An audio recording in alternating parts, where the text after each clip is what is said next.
Hi, this is Dr. Vilma Blann. I want to do a commentary on Getting Past No by William Ury. He published it at Bantamdale, the first edition, 1991, and the last edition, 1993. Let me just make sure. Yes. Um,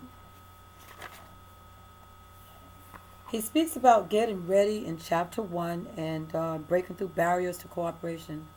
And that's something is very difficult for many of us because it's hard to break through barriers when we're facing a stone wall because there's a lot of people out there hurting. There's a lot of angry people out there. Um, I, for once, remember I didn't feel comfortable about certain things that had to do with me in my life.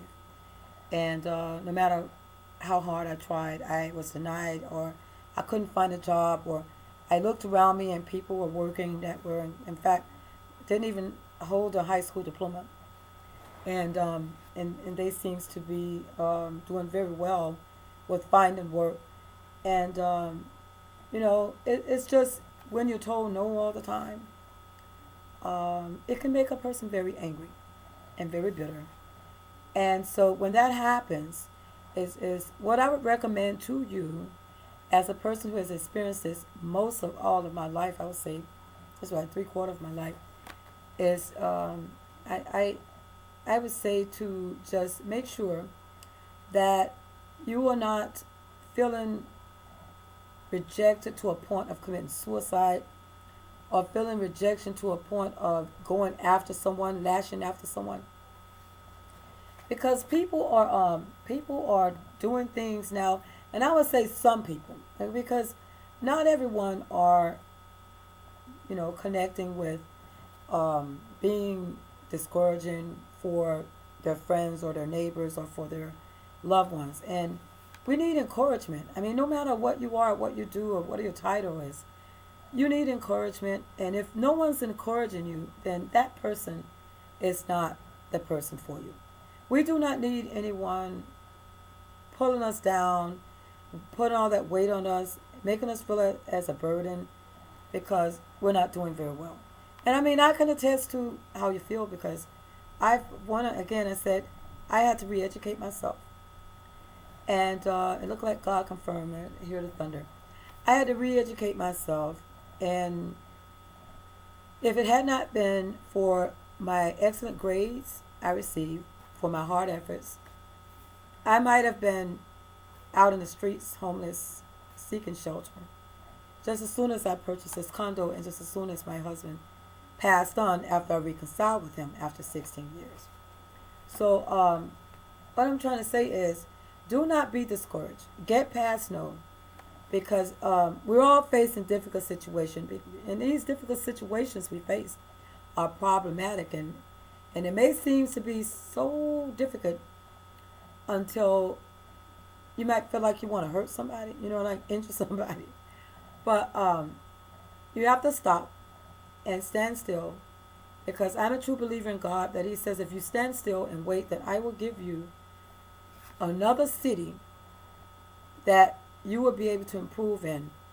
Because where you lost all of your reputation, whereby you have lost your confidence because you grew weary, because people just connected with you in a negative way, no matter how hard you tried to be friendly, the reception of your intentions um, ended up being a reproachment of your entire integrity, because you wanted to be recognized as a part of the group, or a part of the team, or a part of the family, or a part of a group of mothers who sat down, and these mothers had their children there, and you didn't have your children with you because you did not have children. So now, how are you going to be a part of that?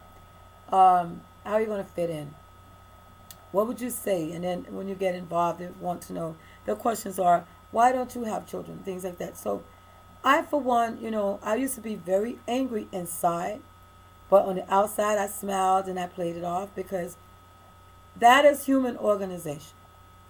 You must be able to retain your biases or your painstaking disappointments when you are around other people, because misery loves company. And when you come around somebody like that, they can feel it. They can feel that you are a fluke, that you are a fluke, that you are not really happy, but you're just trying to, you got something that you might place a shield in front of you about, and maybe you need to talk to somebody about it.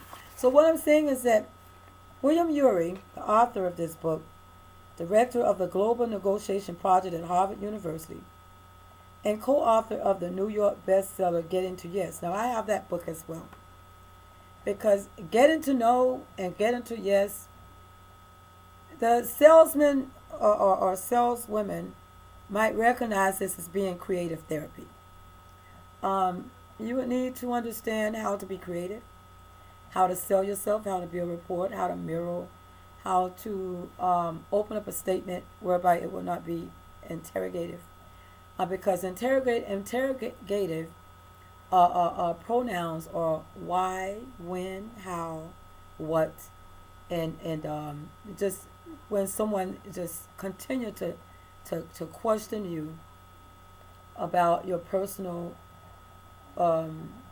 intentions or your personal prospectus in life, you may not want to talk with that person because you have not had a good conversation with them. You haven't built a relationship with that person or that group. And so it's very difficult for you as a human being, as an individual, man or woman, or a group of men and women, to fit in when we are being led by a very hostile, arrogant, authoritative, totalitarian, vindictive, conceited, and let's see, what other word? Cunning and callous, typical individual. Because this person has been given so much leadership, because maybe they have money and they can finance that event, and they're able to connect with people who are fundraisers and who recognize this individual as important in a particular field, or important with being in a group, or being in an elite system that has good reputation, not good reputation of not what you're feeling disappointed about in them, but they have a good reputation in an elite system, and they're able to go over there and talk to people and influence them. Thus, we think this person is a terrible person. I don't like them because I don't like their behavior. I don't like their attitude. I don't like how they're responding to me. I don't like anything about them. How did they get that job? Or why are they leading me? Okay? So that's something we would recognize as negotiating in difficult situations. And some people think because they can stand up and give a speech and that they can speak very intelligently, that it's all they need to do is to sit down all day and remember and memorize a one-page speech, that's being intelligent. Because when a person needs to memorize one-page speech, they will forget everything that they needed to memorize in order to stand and give a public speech. I, for one, I went through this book through my classes. I just finished my doctorate degree. Thank you, Jesus. I am a doctor in philosophy. And I like to discuss matters. And you see me at my YouTube. I go on and I sit down and I speak, because I plan to, in the near future, to be able to sit down and hold a class for my students.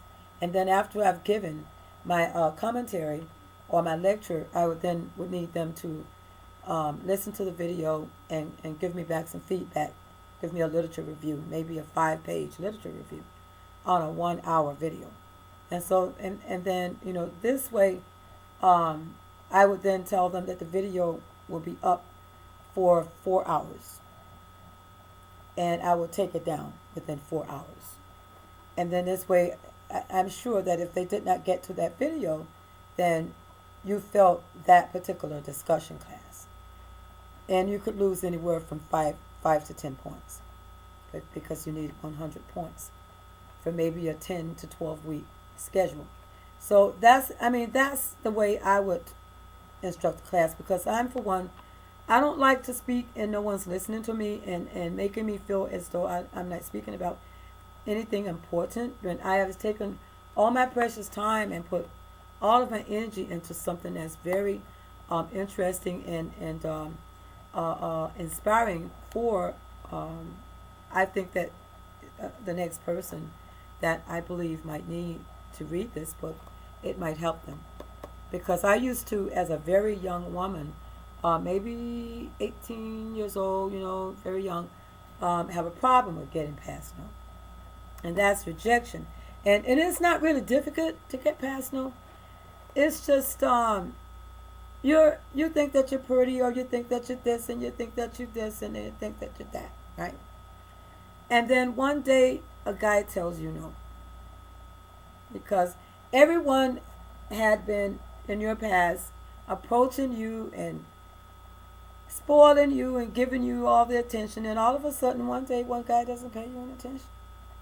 And you're like, he's not looking at me, and then you get mad and put him on blast. Now, that's what a lot of women are doing now, and I think it's the stupidest thing in the world. To become vindictive and to become repetitious of your behavior in wanting to throw yourself on someone that feels that you're unattractive, or just doesn't see anything in you, or they may have watched you for a while and say, no, that's not my type of girl. So, getting past no is to be able to accept rejection, because it's difficult to be rejected. So what do we do when we are rejected? And I'm going to try to go through, I want to do an hour, because I feel like I've worked once I've gotten through 1 hour of reading.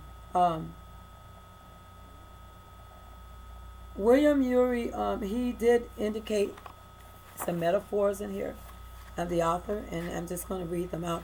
William Ury is an acknowledged authority on negotiating in difficult situations, and this book leaves no doubt as to the reason. So that is like a complimentary. And next time I show here, as the world changes, and this is a metaphor, a metaphor that I expected to read, but the first sound like a compliment. As the world changes, negotiation is becoming the primary form of decision making. And this is the best book on the subject. It's worth its weight in gold. So these are acknowledgments of his hard efforts. And that was written by, the first one by John Kenneth Galbraith. William Ury is an acknowledged authority on negotiating in difficult situations. So he is what? An acknowledged authority. Because that's a key element. And then when you're trying to figure out, well, why do you feel that way? And then you ask yourself, why? Why would Joel Kenneth Galbraith believe? Why does he believe? Why does Joel Kenneth Galbraith believe that William Ury is an acknowledged authority on negotiating in difficult situations? And he gave you his dependent clause. And because a book leaves no doubt as to the reason of him being an acknowledged authority. And that's what I had just spoke about. Is what I had spoken about is we are led sometimes by authority figures who we don't feel like they are authority figures, but to them they are. And because maybe they have money, or because their parents are very high up in power in the community or in politics or something like that, then these are given leadership automatically because of the reputation of the parents. Hardly ever, if you have come from a background whereby your parents were scandalous, or even yourself, it's very difficult to sell yourself no matter how high a mountain you climb. And that's just a fact. I'm the type of person, your first impression is your best impression. And I used to wonder why people would say, oh, because I had been nice to them for the first time, that I was too nice or something like that. And then when I really, really mean, now, I'm she's a bitch, so we can't please people. because I don't like being told that I'm weak, or that I'm easy, or that because I'm not. I'm not at all. But if I'm being told that, then I want to know from that person, well, what did I do that was inappropriate for you to feel as though I am weak, I am easy, or because I don't know, what is this? I'd like to know, how do you see me on the other side? Because I'm really trying very hard. How do you see me on the other side? And some people, because they see themselves as lacking thereof, they do not have any motivation or self-esteem for themselves. They're going to see everybody else as themselves. Oh, she's ugly, or she's this, or she's this. And so it is how we get past no, is to know that who you truly are. I do not need any validation from anyone else because I know how I feel deep inside. And if I'm being labeled or given a name that I don't recognize, I'm going to push further, and I'm going to push harder, and I'm going to prove that person wrong. And that's just the type of person I am. But when we're speaking about getting past no, is the most elegant handbook on the challenge of difficult negotiation and difficult people.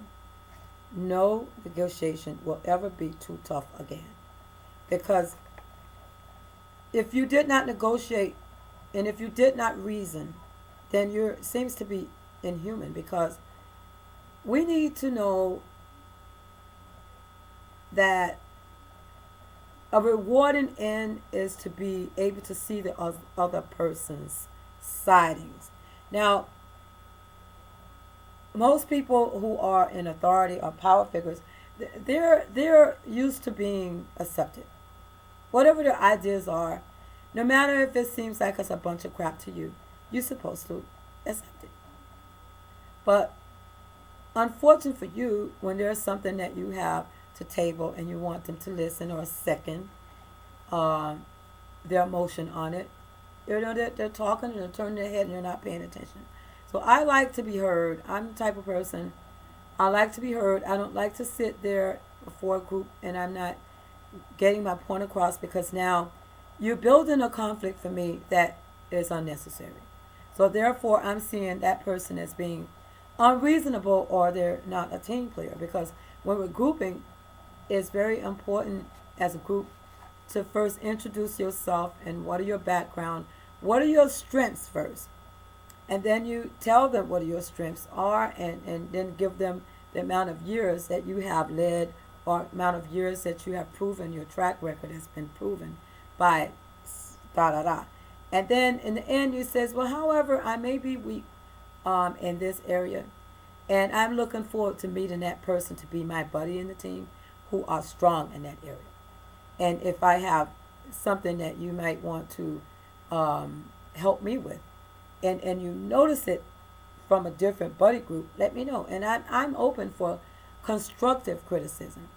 But do not bring me down as if I'm nobody in before my face, because I'm examining you and I'm like, well, you're not doing too good yourself, young lady or young man. Well, I'm not going to tell them that. I'm seeing it in here. But I want to build upon a friendship. It's called a charter. And when there's a charter agreement, you will indicate, just like I said, your strengths, your weaknesses. You agree to providing the information that your teammates may require for you to continue to be a member in the group within 24 to 72 hours. Or I'm available between Monday through Friday, between 6 p.m. and 9 p.m. Those are better hours for me. I really am not the type of person that go up on Skype, but I use YouTube, and I might work out if you come to me, if we can meet on a Yahoo Messenger, or we can meet in the platform at the university. But I'm not the type of person that wants to go on these strange little apps and voice call them alls and things that I believe that might place me into risk of security threats. And I don't like those type of groups. But it's very important, it's very important for us when we're working together with other professionals, or to organize yourself, assess yourself, and an assessment is an adaptative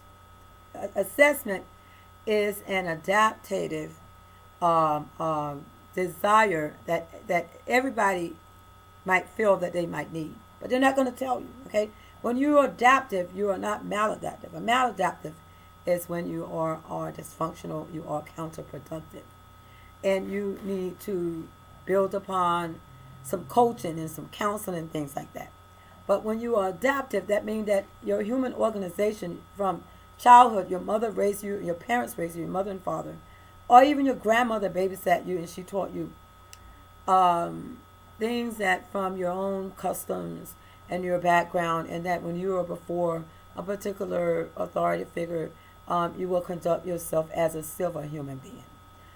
You will not reflect upon them as a problem for the group, or you will not reflect as a person who are arrogant and who are targeting particular interest groups.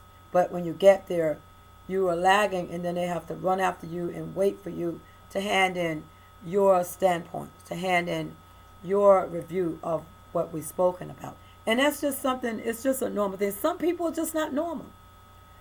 I don't know why they're not normal. They're abnormal for basic things that they should have been conditioned since a child. I mean, if you take an animal and you take him for a walk every day at 5 o'clock, at 5 o'clock he wants to go for a walk. That's just because you conditioned that animal to a routine. And a routine helps us stabilize a condition that we have that we might not feel like going out today at 5. Oh, I'm going to go out a little earlier at 3 o'clock. Okay, but then now it's hot to walk. It's too hot to walk a dog at 3 o'clock. But then I'll go back in the house and we'll walk my pet at 5 instead, like I had been. So now your dog has got a little energy because now you realize what? He needs sun. He loves the sun, or your pet animal, she loves the sun. So now you figure something out. You recognize that you've taken the dog out at 5 o'clock because it's at the time when it's cool and the sun isn't burning, scorching hot. And now when you go out, the dog wants to go for a walk and he doesn't want to go back inside because he or she loves the sun. So these are things that we look out for in a group. What is it that bothers a person? What is it that motivates a person in a group that might feel as though they may not speak up and they may not talk about what is really their goal? You know, maybe they want to write the paper for the group this semester. Maybe they do not want to be in a group anymore and they're trying to find another group. So it's one of the reasons why you will have a charter group agreement, because we want to be recognized as equals. Teams and groups are lateral, but when it comes down to particular teams, there has to be a leader to keep the team in coordination, and so that this team will build upon each other and become coordinate and become a union, and always find ways to be cohesive, because we don't want to go outside of the plan. And once we go outside of the plan, then the negotiations are very hard to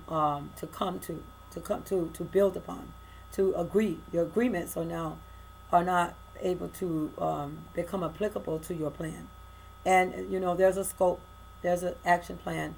Oh, I got this great idea, but then because Velma has offered it, no one wants to agree. You see what I mean? So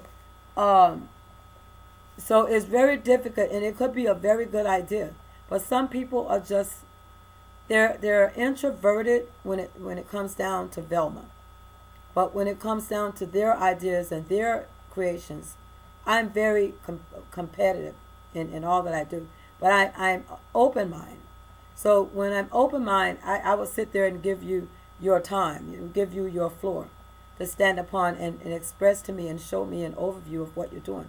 But when it's my turn, now you don't want to listen. And see, these are the type of groups where we're faced with difficult situations in negotiating and coming to build a relationship so that we will not have any problems. And that is one of the examples of getting past no, is being able to influence other group members or people in your life, a relationship, your your family members, or you really need that loan, and I don't have any credit, and you just say to that person that you need help from, that I really need a loan, and I want to develop in my career, and I don't have the money for my loan, and I've been denied, and what is it that you could do to help me? I don't need a down payment, but are you able to co-sign for a small loan so that I can get back on my feet? Because if not, I might end up, I am working. Just let them know that that's the advantages. Okay, I am working. I've worked there for 7 years, and my credit is somehow, because I guess I didn't pay back my debts on time, has denied me this loan. And I really want to do better in my life. And you just talk to the person in the family, or you talk to someone, a friend or whatever, and ask them, would you please help me? Because I want to go back to school. I want to do better in my life, but I can't get the loan I need. And I've been, denied. And then, you would know then the importance of being codependent is that you must have friends with what benefits and good credit, and you must prove to them that you are reliable, that if I co-sign for this loan to help you, what am I going to get out of it? Do you have any collateral? See, so that's negotiation. You understand? Do you have any collateral? Do you own your car? Yes. Well, I would then need to place a lien on your car until you pay me back. Now, if they do not want you to place a lien on a car until you pay me back, then you need to sign a promissory note that you would pay me back. And then, if you're giving them a $10,000 loan and you want them to pay it back in 2 years. Okay, so now we know that in 2 years you need to pay $5,000. So we have something with 12 months. So we're looking for what, 50 times 12. That's 7. You got to pay 12 months. That's $60. So 12 times 5 is 60. So we got $500 a month. So you just give them the extra money for interest, and then you sign a promissory note. That might not be good enough. I need collateral. So, but this is what they're going to tell you at the bank. This is what they're going to tell you when you go to someone else. So that means that you need to, as a person that at this present time are falling behind and in need of a loan, in need of a cosigner, negotiate. And you need to set aside your differences and be fair, or else you're not going to get that loan.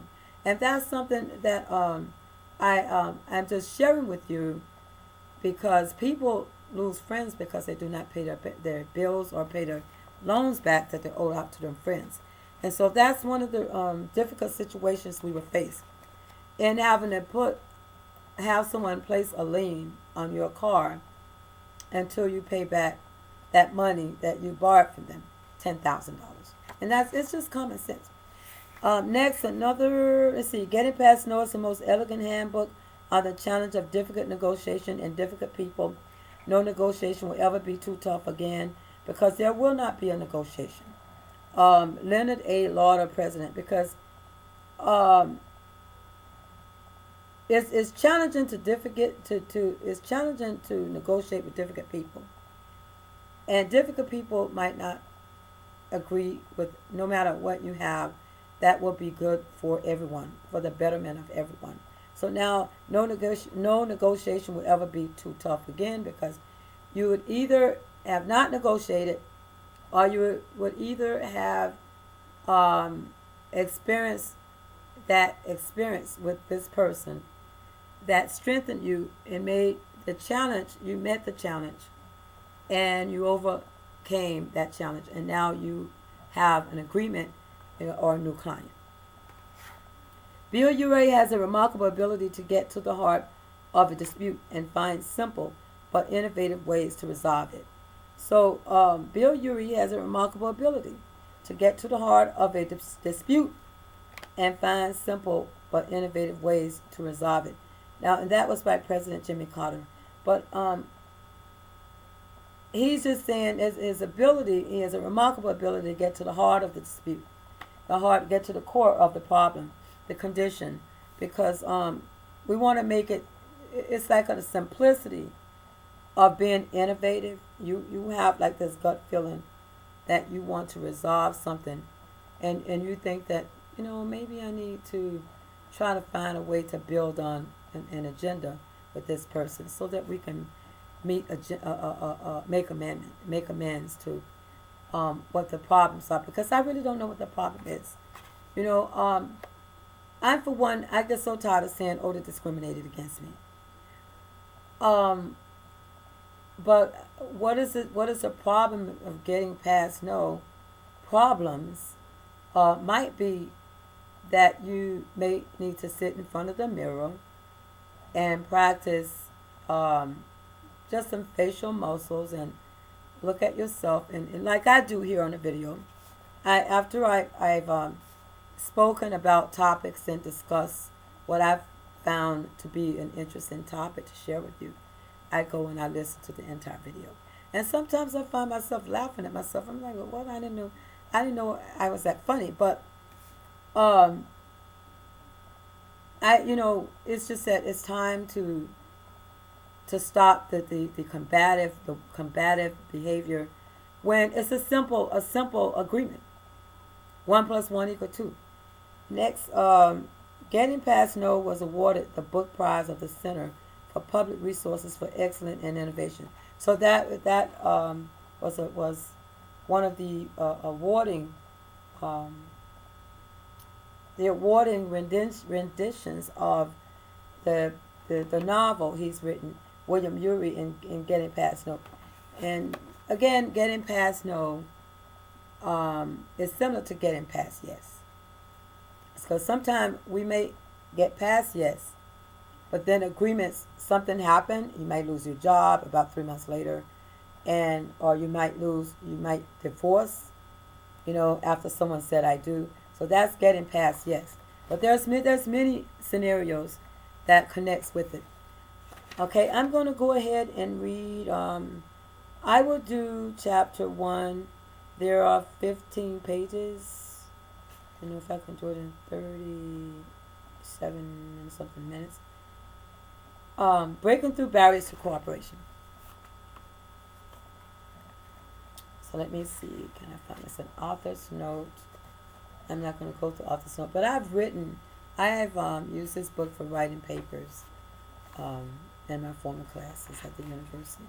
Breaking through barriers to cooperation. The metaphor diplomacy is an art of letting someone else have your way. And that's Daniel Vera, Italian diplomat. So diplomacy, being diplomatic, is the art of letting someone else have your way, because you want them to use what you have shared with them and to learn from you and to be a part of your interest group, or be a part of your committee, or be a part of your organization, like to become a partner and to invest. And you would give them, for that investment, an office whereby he or she will have the rights and privileges, because they're invested in your business, to start their own special design, or special talents might be shared with not only you, who gave them an opportunity to own an office for invest in your company, but now we would then benchmark whatever this person that came on board has, and see if it will become a subsidiary of other companies or grassroots companies that you might take part in business deals. Okay, so when we begin to read, this will be chapter 3. Is it chapter 3? Oh no, okay, it's chapter 1, but it's page 3. I've gone through so many pages, so I thought it was chapter 3. All right, we all negotiate every day. Much of our time is spent trying to reach agreement with others. We may try to negotiate in a cooperative spirit, but frequently we find ourselves frustrated. We want to get to yes, but often the answer we get back is no. And so that's because we were a little bit anxious sometimes, or we didn't want to lose out, and we felt like to push right now early or catch them in a happy mood, and then you'll get what you want. And that's something that kids use to be given favors from their parents when they want an allowance or they want money, is they catch them in a good mood, and then it's an opportunity, an open door for that kid to now ask for $5 or some money, for maybe they want to go to a movie with a friend or something like that. Next, think of a typical day. Over breakfast, you may get into an argument with your spouse about buying a new car. You think it's time, but your spouse says, "Don't be ridiculous. You know we can't afford it right now." You arrive at work for a morning meeting with your boss. You present a carefully prepared proposal for a new project, but your boss interrupts you after a minute and says, "We already tried that and it didn't work. Next item." Okay, now, you may question your boss. Well, I have never presented this to you. You've already had a project like this before. Could I know a little bit more about it? You see? So now what are you doing is you are rebuttaling, and you are opening up the door for a negotiation. That maybe you need to hear what I have. But then you a person who takes risk like that with the boss might want to just tone it down and just to see how the boss will respond. And if it's no again and want the next item, then move to the next item. But what you can do is display the merchandise or show through graphic, show through illustrations, through illustrations what you want to share with them. Just show through illustrations. That I have something that I want to share with you, and illustrate. What is it that you, just like kids are doing? They're dancing in a competition, and this dance that the kid wants to do maybe a somersault or whatever in the middle of the floor and do a split. But then the manager say, "No, I don't want you to do that because you may hurt yourself on the stage." And then now we have an injury, and now you cannot continue to dance. You see? So that is something that when you are negotiating, when you're not saying that I don't want you to do this stunt throughout your dancing, but you may fall and injure yourself. And now our competition has been ruined because of that stunt.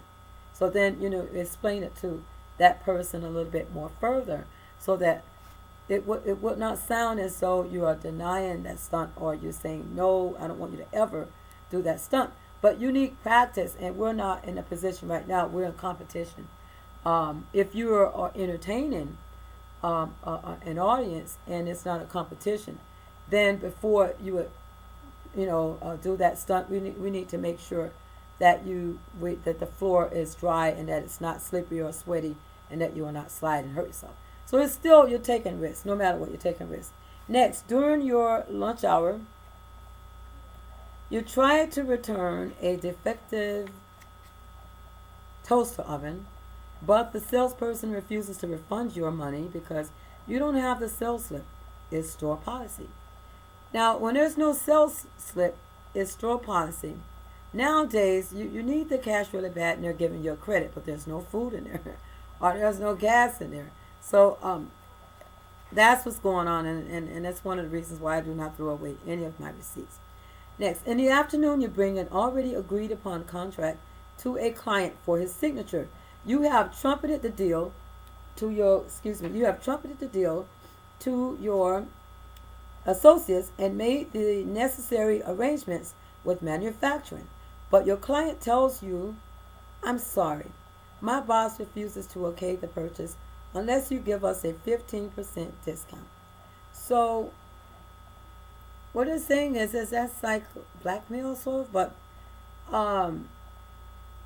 when you trump a deal, you've already went to someone that you've bargained with before, and you found favor, and they trumped the deal to your associates and made the necessary arrangements with manufacturing. So that's, you went ahead of time and trumped the deal with manufacturing, and then but your client tells you, My boss refuses to okay the purchase unless you give us a 15% discount. So that's just mean that they're going to mark something off. We're going to go ahead and take it back, but you're going to lose. You see? So that is trumping the deal. In the evening, you need to return some phone calls, but the line is tied up by your 13-year-old. Exasperated, you say, "Get off the phone." The teenager shouts down the hall, "Why don't you get me my own phone line? All my friends have them." So now your teenager are telling you what to do, and you're the parent. And then each of us faces tough negotiations with an irritable spouse. Okay, this is another scenario. A domineering boss, a rigid salesperson, a tricky customer, or an impossible teenager. Under stress, even nice, reasonable people can turn into angry, intractable opponents. Negotiations can bog down or break down, consuming our time, keeping us awake at night, and giving us ulcers. Because when you worry, now negotiations, your negotiation tactic or your bargain skills are now so outweighed until you're worried and you can't sleep and you feel stressful and stressful anxiety and all of that, and now you have ulcers. You feel your stomach turning because under stress, whether or not it's you or not you or me in the negotiation, we feel like we're under stress. Like we're pulling teeth to get someone to agree with me. And so you're stressful, although you're nice. And then the people that you were selling, they were interested, and then all of a sudden you see a sudden pause, and then now they're no longer interested. Once you get them to that point, that stage, just move on. I've always said, as a person that have worked in sales department stores, I've worked many jobs dealing with the public before returning to college and becoming a doctor. No matter what it is, you can be a Dr. Vilma, but you still will meet disrespectful people who does not see you as a doctor. They just see you as a black woman who might not be a doctor, but you might be a stripper or something like that. You see, so what do we do to get people to accept us for who we are? Because maybe someone that's my complexion are so apt to ended up on a strip pole that it's no way she's a doctor. It's no way. Thus, I've never had this type of character before, and it's nowhere in record. Some people will just see me as something that I didn't expect them to see me. I didn't expect them to feel this way about me. I thought everybody would be happy that I was doing something to help myself. Why isn't no one's talking to me anymore? What's going on with everybody? And now you got me worrying about why this. I'm interrogating myself now. Why am I worried about what's going on? All along when I was a piece of crap and I didn't have, everybody would seem to be happy. But now, I did something to better myself. No one's talking to me. Everybody's angry. In fact, I've gotten some death threats and everything else. So now, what am I interrogating myself for? Why am I worrying? And that's one of the things that a person will go through, because I'm supposed to, as a black woman, only be a maid. Or I'm supposed to, as a black woman, only work as a cashier. Or I'm supposed to be, as a black woman, only drive a school bus. Or I'm supposed to be, as a black woman, only supposed to work as a nurse's aide. Or I'm only supposed to sweep the floors and scrub the floors. So, or wash the laundry and hang them up outside. Or wash the dishes and cook for somebody and take care of their kids. And because these are past skills, which are skills that identified with a person of color who had not educated themselves or who had not rights to improve their livelihood, along with a social group or a different culture or a more elite group. Now there's an opportunity for me. I can better myself, and at the same time, what about sharing with someone else? But then, oh, we don't need your help. Nobody asked you to become a doctor. Nobody asked you for your help. I don't need your help. Now, that's the attitude that some people will give. Or maybe a lot of people. I don't need your help. Well, then, maybe you do not need my help because I didn't know that I was targeting you as my interest group. You see? So that's what I call sales. Is coming back, a snap of a finger, and letting that person know you're rude, but I'm going to rebuttal you and make you think. Because I'm going to say I didn't say I was going to help you in the first place. Who told you I was trying to help you? You're not my interest group. But maybe one day I might come up with something that will be, enlighten you a little bit more once you get to know me. Now once you get to know a person, it's easy for an open discussion on what is it that perhaps I could get out of her to find fault or to see if she would say something and slip at the tongue. And then now I will find out the facts about her, even more than what she has expressed or shown me through her own reconnaissance or through her own behavior. Because, people are always digging for dirt. And it's one of the reasons why in negotiations, you have to get past no.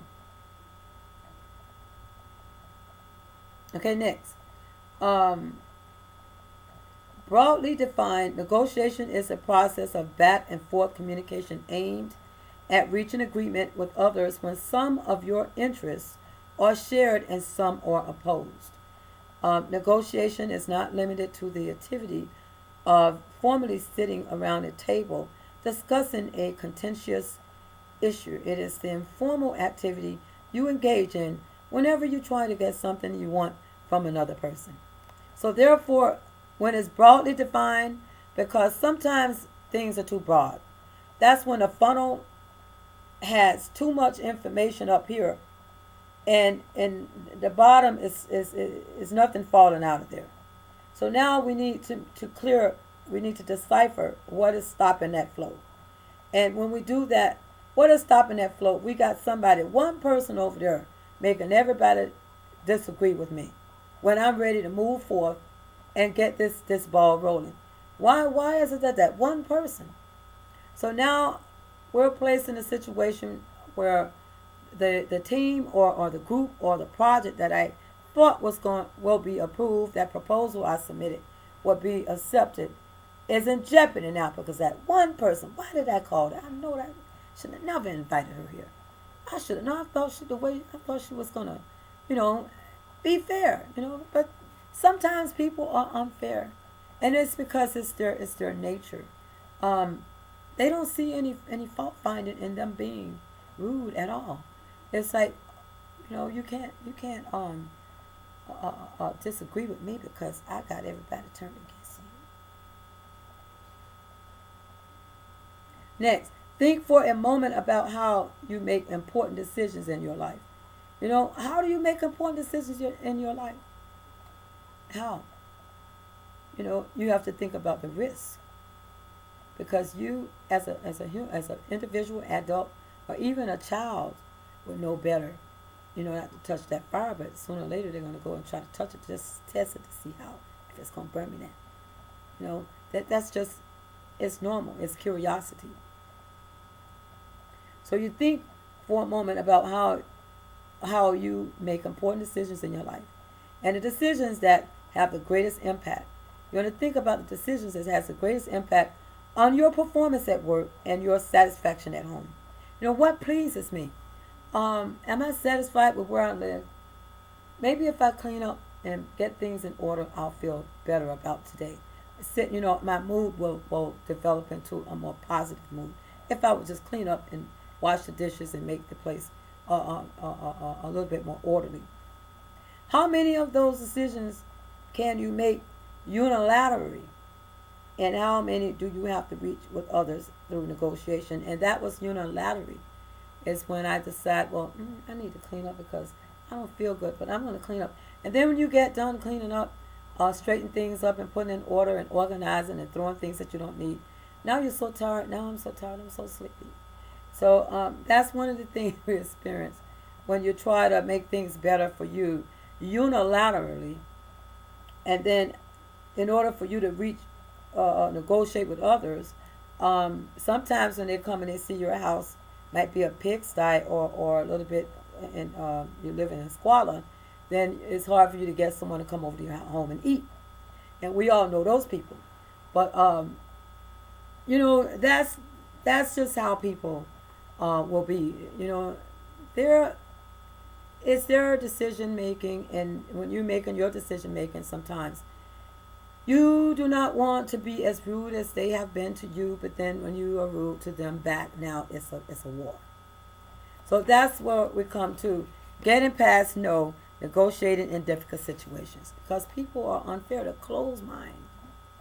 They don't open their minds up to the fact that, don't you remember when I sat down and I listened to your problems? Now I have a situation and you're not paying attention to me. And then you realize that probably is not the best, one of the best situations that you would want to be in with that person that you thought were your friend.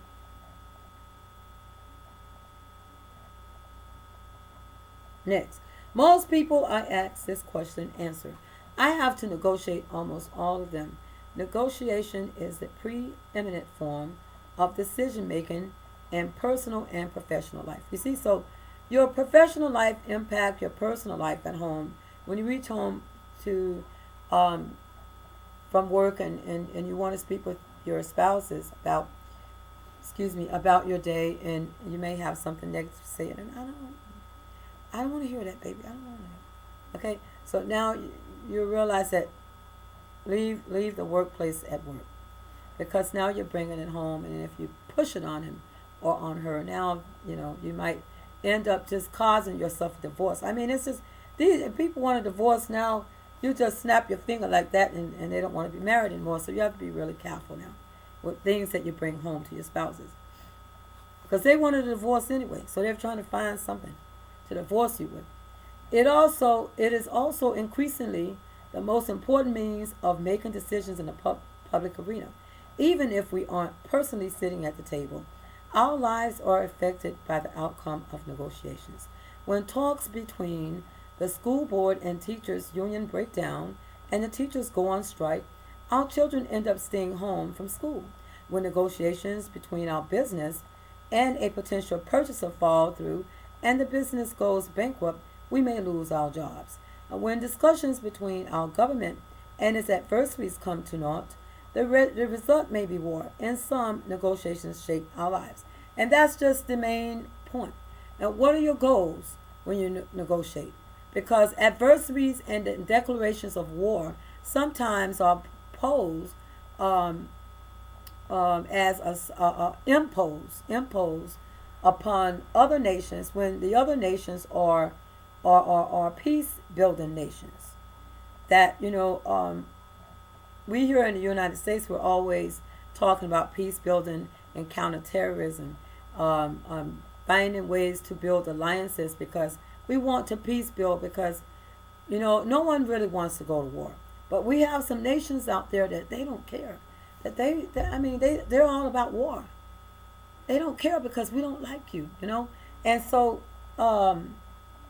it is when war has been, sanctions has been made against us or against that enemy nation, and now how do you stop it?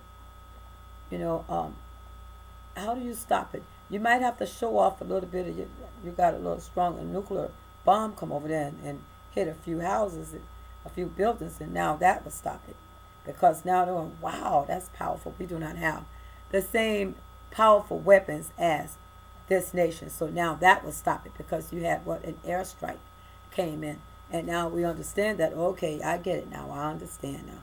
There's no more sanctions imposing upon your rights as a country of democracies or your rights as a peace builder through UN, or whether or not it's just a neighbor, or whether or not it's a disagreement about your landmark. I mean, I've seen people, in fact, are killed. I've read in an article a man was killed right here in my neighborhood, somewhere about a mile away from me, south, over landmark, because someone cut the grass and too close to the landmark, and it was an argument about this. This is my land. Don't come over here again. And it just continued for, like, I think maybe months or even a year. And then one of them, just the guy that was complaining a lot about his landmark, just went in the house and got a gun and killed the guy, killed the neighbor. And I mean, like, come on now. But what could have stopped that, prevented it? It's so sad. A guy's dead. Now you're in prison because of premeditated. And then it could, end up being what? First degree, because you planned it. You said that, you come over here again, I'm going to blow your brains out. And then, so, I mean, why? Put a fence up. But that's getting past no.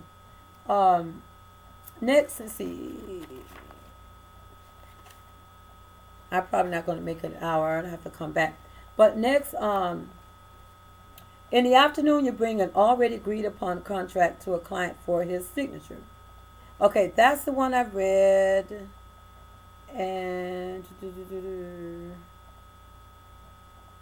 okay, I didn't know I got that far ahead. Next, joint problem solving. We may all be negotiators, yet many of us don't like to negotiate. Okay, some people are very critical of others, and they could never negotiate. I wouldn't have these silly people in my climate at all. I don't like silly people. I don't like if I'm sitting at a comedy hour or something, or if I'm at Carolyn's hour, if I'm at a show or an event where it's comedy, I'm laughing. I do not like silly people. I do not like silly people who are chastising and always finding fault with somebody else or doing something. I mean, surely people are saying things and doing things that are funny, and they make mistakes like I just did. However, I build upon those mistakes, and I don't laugh at people about things that, because we are living here, a living spirit, and we are living here in a world of nothing but mistakes. People make mistakes. You leave your house and you're going to work, and then somebody make a mistake and then you're dead.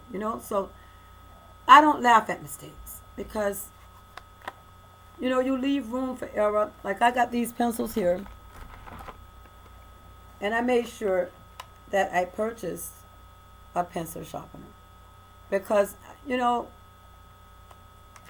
when you're using pencils, you must erase, because you're imperfect. And then you need a sharpener to make it sharp so you can write some more. And you might have to go in the kitchen and find a sharp knife and shave it down. But I made sure this time when I purchased pencils that I made sure that I had a pencil sharpener in there, because I kept forgetting to buy one. So joint problem solving. Joint problem solving requires co-partnerships. Like advanced directives, you need another person's decision making before we can finalize it. We may all be negotiators, yet many of us don't like to negotiate. We see negotiation as stressful confrontation. We see ourselves faced with an unpleasant choice. If we are soft in order to preserve the relationship, we end up giving up our position. If we are hard in order to win our position, we strain the relationship or perhaps lose it altogether. There is an alternative joint problem solving. It is neither exclusively soft nor hard, but a combination of each. It is soft on the people, hard on the problem. Instead of attacking each other, you jointly attack the problem. Instead of glowering across the table, you sit next to each other facing your common problem. So glowering is like you just sit face to face, and you're like, you're not looking around, but you're face to face. Okay. In short, you turn face to face instead of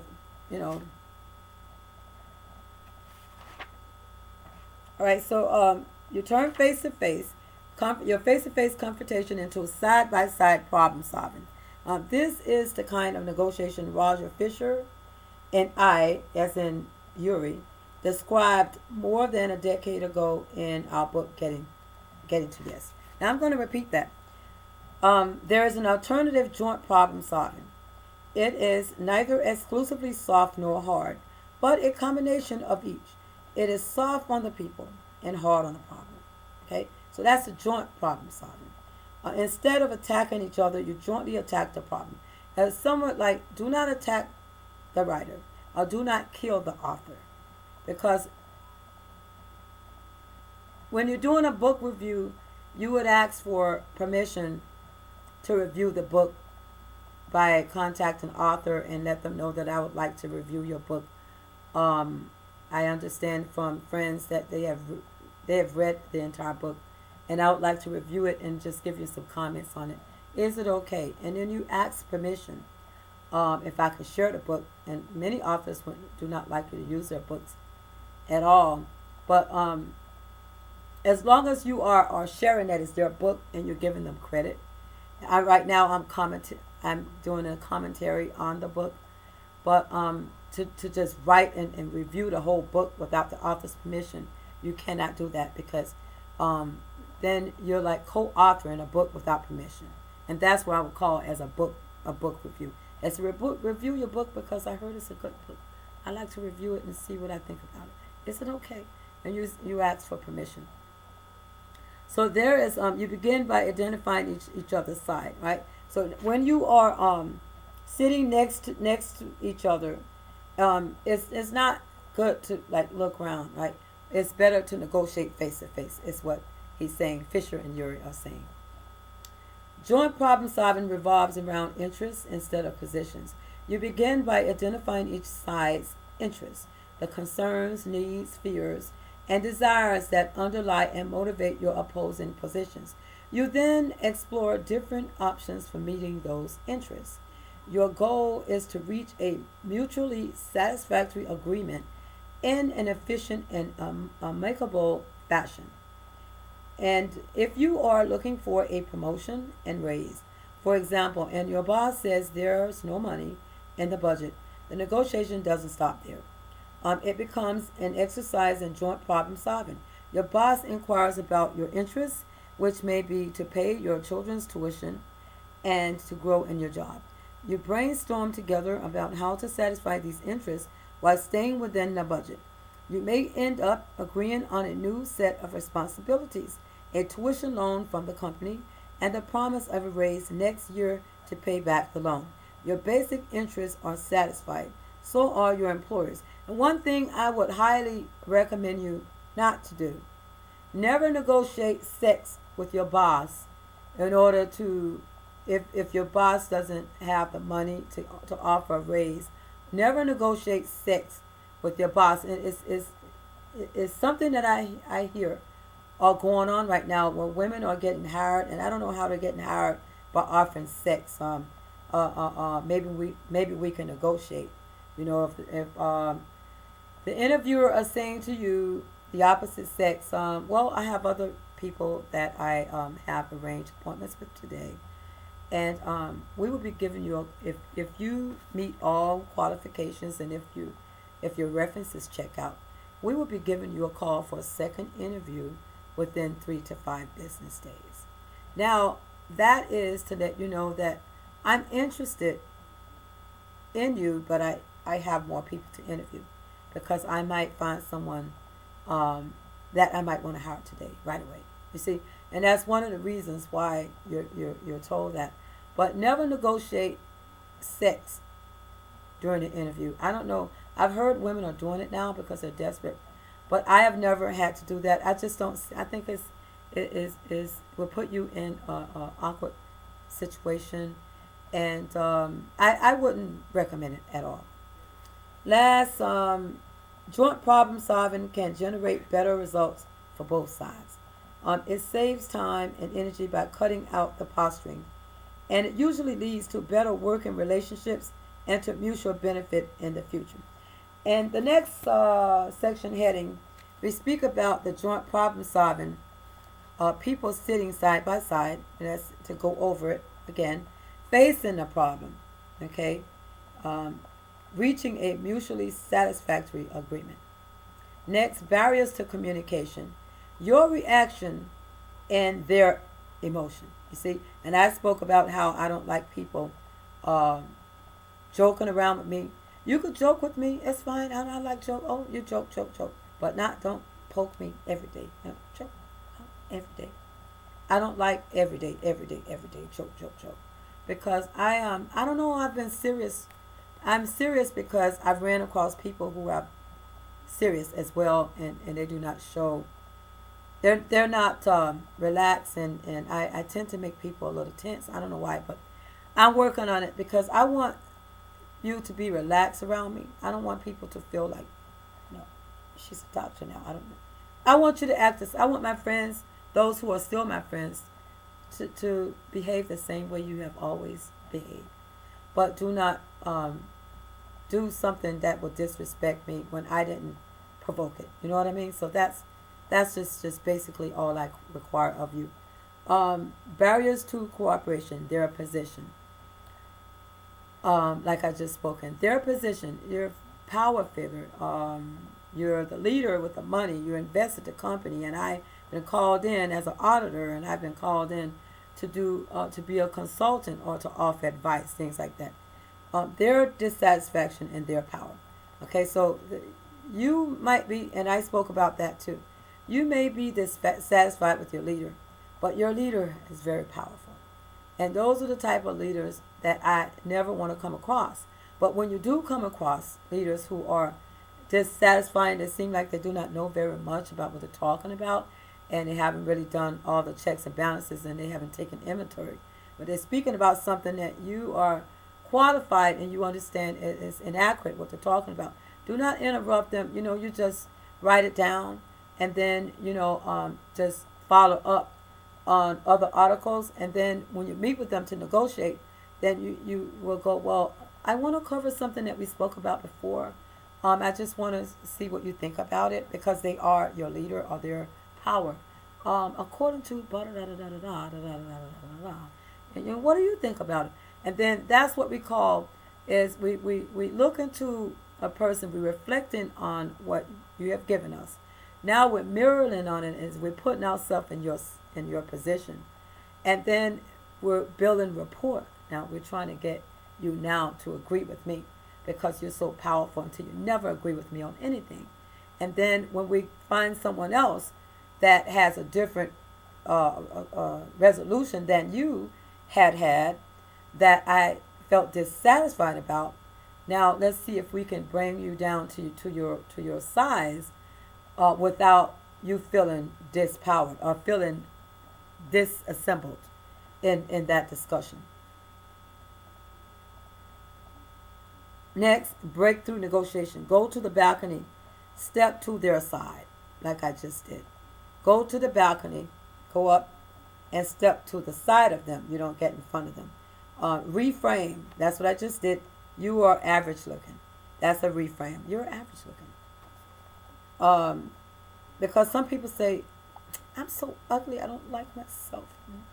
I hate the way I hate my nose. I wish I had blue eyes and blonde hair. And you're like, well, Dr. Blann's hair, she needs to go to the hairdresser. But when I go to the hairdresser, I don't like all the perm and things in my hair. My hair might fall out. So I just rather wear an afro because my hair is soft and it breaks easy. So I just like a simple hairdo. But then when you reframe it, you are average looking. You're not ugly. You're average looking. And so am I. Yeah. You add that in there because you don't want to be passive aggressive, saying, I like your dress. No, they say something like, what do they say? I like your, someone compliment, I like your dress, right? And it says, well, where did you buy that from?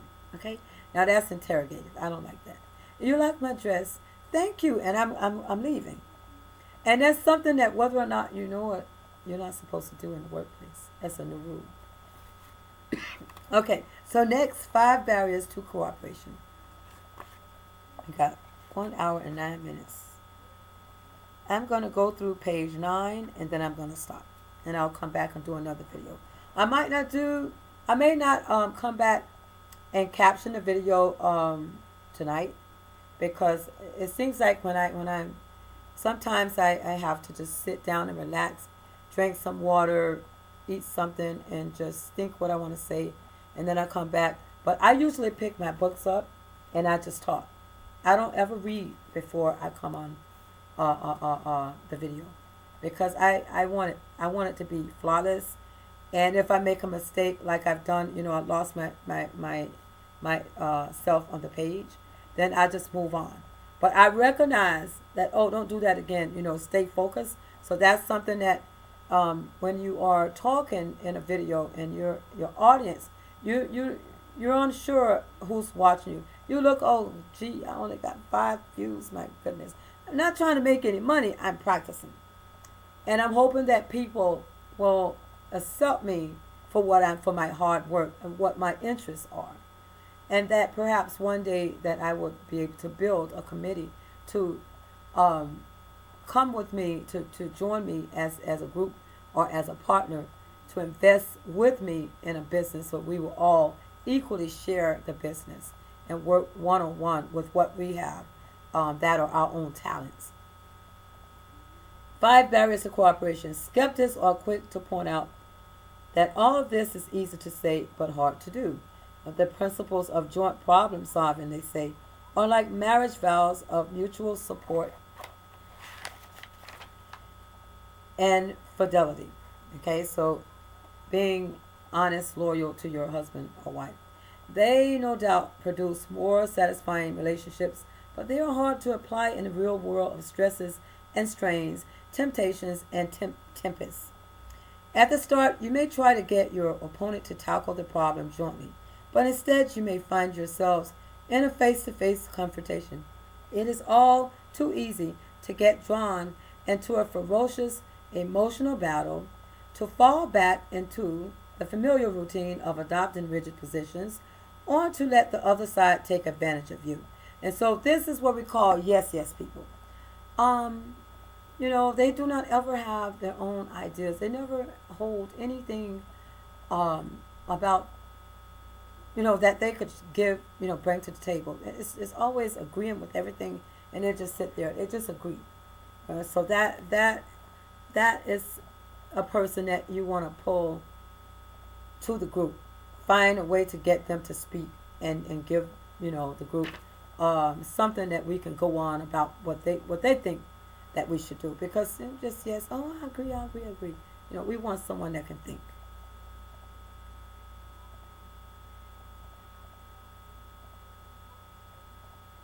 There are real world barriers that get in the way of cooperation. The 5 most common ones are your reaction, their emotion, their position, their dissatisfaction, their power.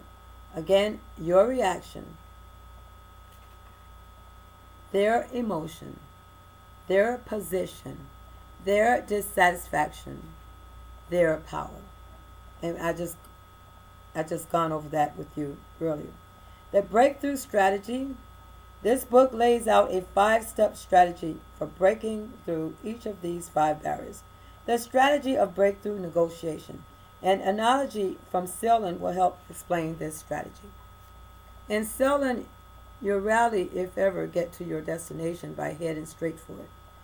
In between you and your goal are strong winds and tides, reefs and shoals, not to speak of storms and squalls.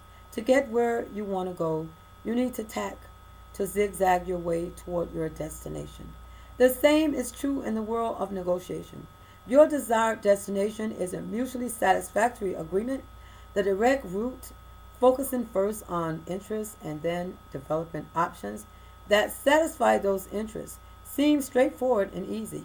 But in the real world of strong reactions and emotions, rigid positions, powerful dissatisfactions, and aggressions, you often cannot get to a mutually satisfactory agreement by the direct route. Instead, you need to navigate past no by tacking and taking an indirect route. So, um, a good metaphor, one of my favorites, when I've noticed on former job interviews, to look around there, you would find in the waiting area where you're waiting to be called for your interview, beautiful pictures like earthly colors and soft colors to relax you before the interview. And a metaphor, life is a journey, it's not your destiny. That's one of my favorites because God does not promise us tomorrow. Um, but, you know, you go on for every moment of your life. Every hour, every minute, every moment are very important. Because if you take and you commit suicide, then you do not have another moment to think twice and bring yourself back. Because once it's done, it's done. That's what I'm trying to say. I find that, you know, um, we have a troubling system now whereby many of our people who are from the inner cities or who need to re-educate has um, decided to just sit home and they decided to just give up and live on those who are working or who has income and in the family. And then after, you know, it's okay in the beginning, but then after about, let's say about 6 months, now one needs to speak up about this person lagging on. And so, but I find that someone are very troubled, and I've seen a vision of a kid, and his eyes were glistening and watery, one eye, this eye here. And he stared into space, and he's like he saw something. He just stared. He just stared like eyes, like he saw something. Now, when you're looking at a picture, you know, figure the big picture. You know, you see your child, and his mouth agape, and it looked like something you're looking at serious, right? Okay. So now, if you're examining that photograph, analyzing that photograph, you can look at that child and say, this child sees something that is either disturbing or is either questionable. So, what I'm trying to say is that we got someone are very troubled. They're comparing themselves too much with the world. They're comparing themselves too much with the neighbors. Comparing themselves too much with people who may seems to be too powerful or maybe just overpowering for them and over their league, you know, out of their league, I mean. So when you're faced with someone out of your league, and I remember seeing on former videos that I recorded on, that I used to sit down in with this female when I studied the medical assistant program. She was from the islands, Bahamas, and she made nothing but A's, straight A's in chemistry, and I made, I think, one B and several C's. So chemistry was one of the classes I passed with a C in undergraduate in my sophomore, junior year. But when you earn that C, do not earn that C again. And what you do is you speak with that person about the person that earns A's all the time. And you just ask them, you know, is it okay if you can sit with them and follow up with them before class? You just want to have some questions. And just ask them if it's okay if you can study. Because I would say follow a leader who makes good grades. Because following someone who makes B's and C's, if you have an A in a group, now you want to follow the person that makes A's and B's. And if you are a C all the time and you never earn a B, or A, and your C's, and eventually you will end up with a D. And that's something in the early stages of your educational goals.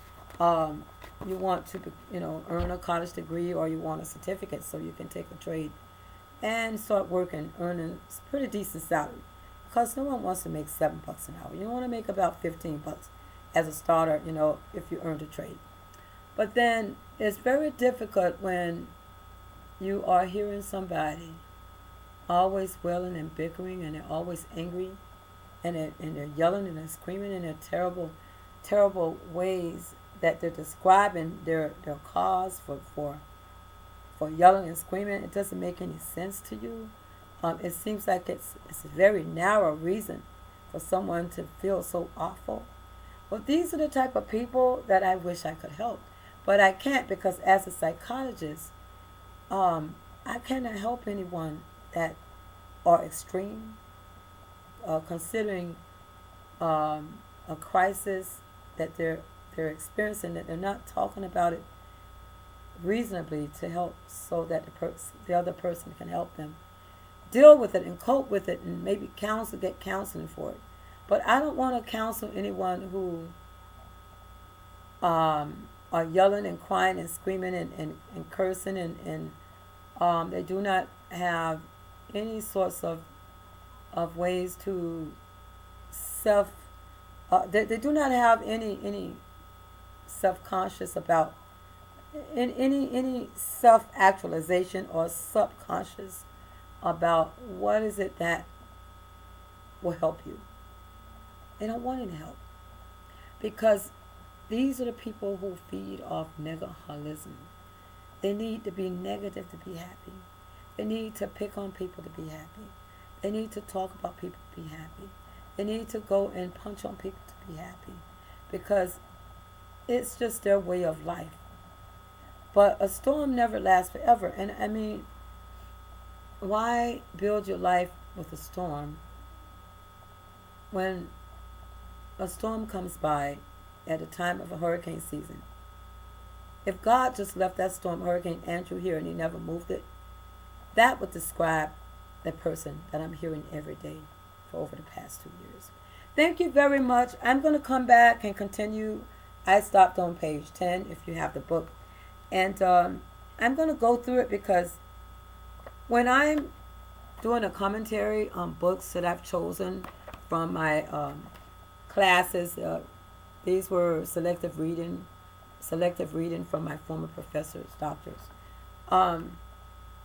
Because I've passed the class and I'm successful in it, I will hold it up on a photograph and show you and share with you. And that's what I'm doing, because maybe I might help somebody. And but just remember that tomorrow isn't promised. Give yourself a chance. Stop comparing your conditions with other folks, because we all has. We in these days and time, we have problems that we need to go and talk to people about too. But sometimes it's best to keep your problems to yourself, because if you talk about your problems too much, then someone will consider you being a Baker Act case, and it just might Baker Act you, or consider someone else to Baker Act you, and then now you could die in a Baker Act, because sometimes they force medication on you. And I'm asthmatic. I can't take medications. I can't take any narcotics or medication, because I am asthmatic and I have asthma. And everything, I look at my pill book, because I've done a pharmaceutical course with my medical assistant. It requires pharmaceutical, it requires x-ray, it requires labs, chemistry, and it requires clinical practice. And there is so many other sciences and biology. All of that is a compilation of becoming a medical assistant. And they do not get paid as well, but a medical assistant studies as much as an RN does. And they really do. They're just like doctors. Because once you get through a medical assistant program, it's not difficult to become a medical doctor, or any doctor, because you're covering some equipments that you must use, and you have to name them, and you have to name the muscles, the bones, the veins, every part of the body, the skin, um, the organs, your you learn the blood type. You have to learn the facultators and what tube you would use for this type of test for someone who are in need of a drug test. You have to be able to choose the vaccinator that has a sediment on the bottom, because that is going to turn blue if they're positive. And so, being a person who had to screen patients and stand beside a physician as a medical assistant, I had to learn how to feel empathy for others. And I didn't want to pity them, because you have to stay strong. But I remember labs coming back and people were HIV positive. And I don't like to say, oh, well, that's why you got AIDS, because someone is calling me names. You know what I mean? So it's very difficult and that's just an example. It's very difficult sometimes to get past no when you're negotiating in difficult situations, because people are not negotiating with you and being fair about things that you might suffer with, or you might have a problem, or why you don't have a boyfriend, and my husband passed, or why you didn't get married again, why you don't have any children, and why. I don't like people like that, because you are probing into my personal life and you're interrogating me, and now you're building upon an argument and you're building a conflict, because conflicts can happen anywhere, any place, anytime. But how do you reframe those conflicts? How do you get out of them? It's by walking away, and sometimes you can walk away and get hit in the back of the head with a baseball bat. So it means that you may have to back away sometime and get past no. Thank you, Dr. Velma Blann. I'll be back shortly after I review this video, and I hope that you find it enlightening, that you will be able to heal, because when I'm reading my books and when I am sharing with you, I am healing as well. And that's a part of my tutelage that I also am doing, Blann tutoring, and that's a part of my commentary and sharing my interest groups with you and points of interest with you. Thank you, and God bless. Velma.